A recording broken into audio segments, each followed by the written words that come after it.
Hello. હા ઉદિત આવજો હમણાં.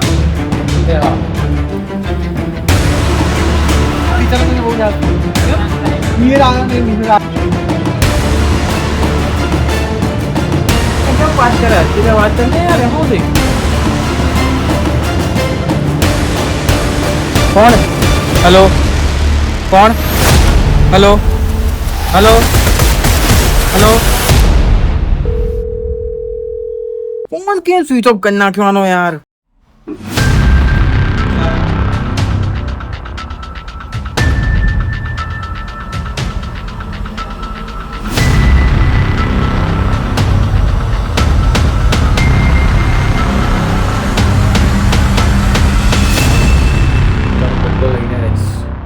જેણે પણ માર્યો એને શોધીને રહીશ જોઈ લે કેટલાક રહસ્યો વર્ષો સુધી છુપાયેલા રહે છે પણ એક ભૂલ બધું બહાર લાવી દે છે અને જ્યારે સત્ય સામે આવે છે ત્યારે દરેક વ્યક્તિ શંકાસ્પદ બની જાય છે આખરે ખૂની કોણ